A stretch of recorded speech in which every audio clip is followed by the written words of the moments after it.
आणि नागपुरातनं एक बातमी, नागपुरात पत्नीचा मृतदेह दुचाकीवरनं नेतानाचा एक व्हिडिओ व्हायरल झालेला आहे। अपघातात मरण पावलेल्या पत्नीचा मृतदेह दुचाकीवरती बांधून नेतानाचा हा व्हिडिओ आहे। मदत मागूनही मदत न मिळाल्यानं हतबल झालेल्या पतीनं अखेर मृतदेह दुचाकीवरतूनच नेण्याचा निर्णय घेतला।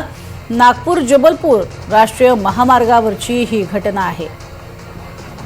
भरधाव ट्रकच्या धडकेत पत्नीचा मृत्यू झाला। कुणीही वाहन थांबवायला तयार नव्हतं, माणुसकी दाखवायला तयार होईना आणि अखेर हतबल झालेल्या पतीनं अमित यादव यांनी डोळ्यातनं अश्रू पुसत हात जोडून वाहन थांबवण्याचा प्रयत्न केला। शेवटी पत्नीचा मृतदेह स्वतःच्या दुचाकीला बांधला आणि घरी मध्य प्रदेशला घेऊन जाण्याचा निर्णय घेतला। पती पत्नी हे मध्य प्रदेशच्या सिवनी इथले रहिवासी आहेत। ते मागील 10 वर्षांपासून पतीसोबत म्हणजेच अमित यादव यांच्यासोबत कोराडी नजीकच्या लोणारा इथे राहत होते। रक्षाबंधन असल्यानं अमित मोटरसायकलनं लोणारा इथनं देवलापार मार्गे करणपूरला जात होता। सुरुवातीला मदतीची याचना केली, कोणीही वाहन थांबवलं नाही। मात्र मृतदेह घेऊन जाताना अनेकांनी त्याला थांबवण्याचा प्रयत्न केला, नंतर मात्र भीतीनं तो थांबायला तयार नव्हता।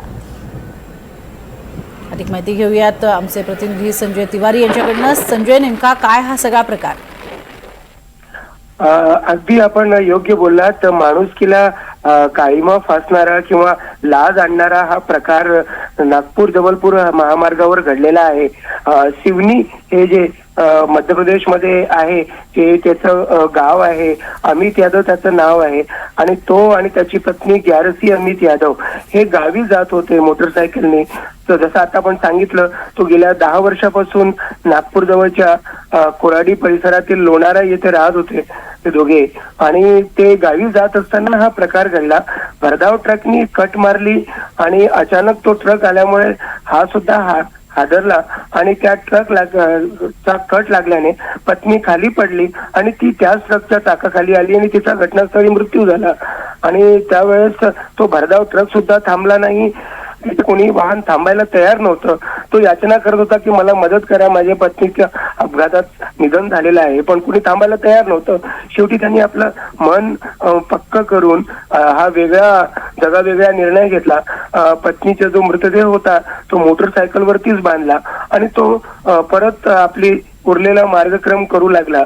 त्याला सिवनी इथे आपल्या मध्य प्रदेशातील सिवनी येथे गावी जायचं होतं। तो पत्नीला घेऊन जात होता। आता मात्र जेव्हा जेव्हा लोकांनी हा विचित्र प्रकार पाहिला तेव्हा ते त्याला थांबवायचा प्रयत्न करू लागले, पण त्याला भीती होती आणि त्याला लवकर गावी जायचं होतं।